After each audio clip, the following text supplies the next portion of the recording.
Yo, mfo kunjani? Ngiyaphila njengamuntu. Hayi siyaphila nathi. Mhm. Futhi kunodaba la osibhalele yona uthi unenkinga yelumbo. Ngiyafisa ukuthola la kumuntu oqalayo kuzo lolu daba ukuthi usichazele kabanzi ukuthi into eyaqala nini futhi kanjani. Okay, okay. Ngibingelele kubalandeli. Ngibonge nawe futhi umsizi isikhathi ongipha sona. Kanye nethimba lapho osebenza nalo. Ngikufisele inqubela phambili mfowethu. Siyabonga. Inkinga yami mfowethu mina ngicela usizo. Angazi ngayiqala ngaphi ukuthi into kakhulu. Kodwa-ke nginenkinga yesifo selumbo. Yeah. Isifo sami selumbo ngasithola kumuntu wesifazane. Yeah. Lo muntu wesifazane ngokuhlala lo muntu wesifazane amaphumulo. Yeah. Kusho ukuthi ngabona intombi ngashela waqoma usisi kanti lo sisi lo ushadile ngoba lento yenzeke angifuni ukuba mude kakhulu ngoba ngithena sengigula mina uma sengikhuluma naye ngimbuza ukuthi uhlalaphi kanjani ngoba yonke into yenza kafana. Ora ngicela ukuthola la ukuthi ngixolisa ungena emlonyeni. Ngicela ukubuza ukuthi uthole nini ukuthi ushadile usisi? Ngithole sengigula sengilalile naye. Okay, so ngalesikhathi usamshele eqoma akavezanga ukuthi ushadile. Akavumelanga into ayiveza wathi uhlala kubo unengane ezimbili. Ngambuza ukuthi hawu ukuba kwengane wathi hayi akasekho lo. Ngathi na okay ngashiya kanjani. Okay. Kuthena kuhamba isikhathi-ke ngolunye usuku angicela ukuhlangana edolobheni. Ngize edolobheni bese ngicela ngiyethola indawo sami sokubuka mina naye. Yeah. Hamba sokwenza into abantu abadala lapho. Ngaqeda. Wangithusa ngoba kunento ayisho. Wathi siqede nje ukuba naye wasuka umama ngasewindini nje wabuka isikhathi eside ngase ngithi nayindaba. Wathi naye no uthi uyangidabukela ngathi mina ngani manje. Wangaphumela ubala. So nganganaka futhi nami. Kodwa kuthena after 3 days ngaba nenhlungu esinini engingazazi inhlungu nje kuluma kabuhlungu kulumela ngaphakathi. Ngayitshela mhlambe ungishele drop ngayiklinikhi kwayifanele nje. Kwahamba usuku lesi4 ubaba engangisebenza naye ngoba bengidohoza wangibona ngiyimpofu ngalendlela angazi ngangiphaphathekile ngoba wangibuza uthi umfana wami wasubampofu ngaka kwenze njani. Yeah. So ngicathi iyo lento lena ayivele angazi ayivela kanjani kodwa wakhala impela wathi ngiphaphathekile nje ngathi ngikubongela ngokwangazi. Ngathuka nganganaka yaluma lento inkabani yaluma kwaluma inkaba waba nesizwe ngihlaba enkabeni. Ayingamfonela lo sisi kakhuluma naye. Nakho ukuba nenkinga nje kwenzakalani. Washona nje kakhulu isikhathi eside. Wathi uma udate ngafona. Ngithe mangifona ngifona kuyisabatha kusho ukuthi ifoni wayishile kwa-answer ingane. Ngicathi ingane yayisangena esitejini nje because sakhuluma isikhathi eside naye. Ngayibuza ukuthi ihlalaphi yangitshela usisi uphi. Yathi akekho anti uyageza ukhathele ubuya esontweni. Ngathi usonta kephi yathi ukhonza kwelinye ibandla walisho nje wathi ithempeli kephi. All right. So wala ngwasikhona ukumtracer ngoba ngagcina ngisukile la ngikhona ngakamaphumulo kulelo thempeli. Ngathi mangisuka kulelo thempeli ngakuthola ithempeli ngase ngicela umuzi wakwaNgcobo. Ora sicela singafaki ilo ibongo yabona namagama senzele ukuthi ya umuntu evikeleke. Okay. Yeah, ungaqhubeka. So ngase ngifuna umuzi wesibongo sakubona wesifazane. Yeah. Ngoba mina wayibhize kanjalo ayinangavela ngahamba ngakuthola. Ngithe mangithola ngasaba ungena ngoba ngangazi ukuthi ngofeni ngithini. Yeah. Ngase yakamakhelwane unomfice washo ngambuza isithombe ngoba nganginasithombe salosisi ngathi awukuthi yazi ngifuna ukubuka lo sisi. Wasiyambuza ukuthi hayi la kubo wasiyangibuza ukuthi indaba. ngamchazela ukuthi lo sisi kunento engimfunelayo. Waseyangichazela lo sisi lo hayi ngiyakuzwa kodwa lo sisi lo akahlali la ikubo la. Uhlala kwenye indawo uhlala nomkhwenyana wakhe ushadile. Yo. Ngase ukuthi ngalinyela ikhanda ngashanga ngoba kwakushoda khona inzulwane uma ngiquleka.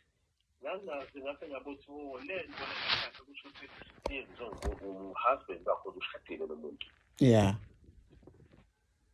Ngikhulume-ke naye-ke ngimtshela ukuthi asengiyile kuba ngitshela futhi esifana kho ngiwathuka futhi ukuthi sengibuya kube engazi ukuthi ngithole kanjani.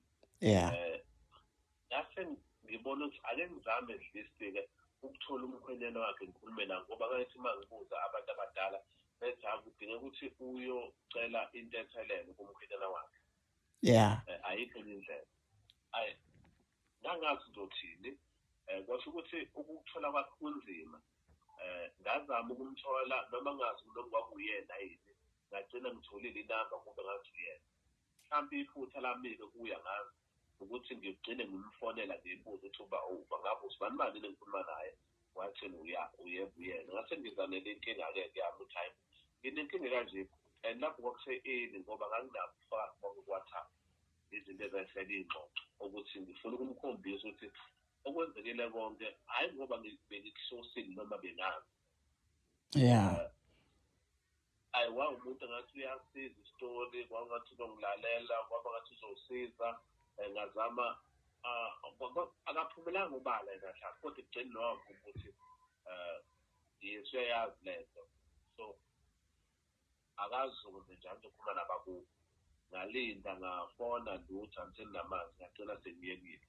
Yeah. Ngoba ubhuti angamcela ukuthi angikhulumele lapho nami ngasazi nothini wachama sethi hawu yazi ngithe kulo bhuti ushwashona. So ngagcina sengibona ukuthi hayi kusho ukuthi ngazange ngisizeke. Yeah. Manje okungiphatha kabuhlungu ukuthi ngangazi mina mfethu. Mina ngibenga-understand ukuthi kanti le nto yenzelwa ini ekugcineni ngophela ngicabanga ukuthi usukuyenza ufuna ukuthi uma utholwa futhi efena mhlawumbe kanti noma kuyinto ukuthi ibulale thina ngi-understand. Yeah, ngoba into engifisa ukuyithola la ukuthi after usutholile mhlambe lo owesifazane wawunayo indlela yokukhuluma naye ngasese mhlawumbe kube khona imizamo ayenzayo ekuthenini ugcine usizakala. Yebo yayikhona kodwa ngabona mina ukuthi ukugula kuyaqhubeka akuyindawo. Ngayibona ngumuntu omsulwa mina kunokuthi ngenza into ngasese ngayiqondi ngabona ukuthi ngcono ngikhulume no-husband kuyena umuntu engazi ukuthi yena umuntu oba nosizo. Or mhlawumbe mhlampe ey'nyangeni zikhona mhlawumbe iy'nyanga oseke wahamba uhamba kuzo mhlawumbe uthole usizo kanje. Sengihambile futhi kakhulu. Yo. So lento mhlawumbe uyalingana ukuthi so lento yenzani mhlawumbe uchaza nje ubeka umuntu esithombeni ukuthi mhlawumbe yenzani emzimbeni. Kuyinto eqale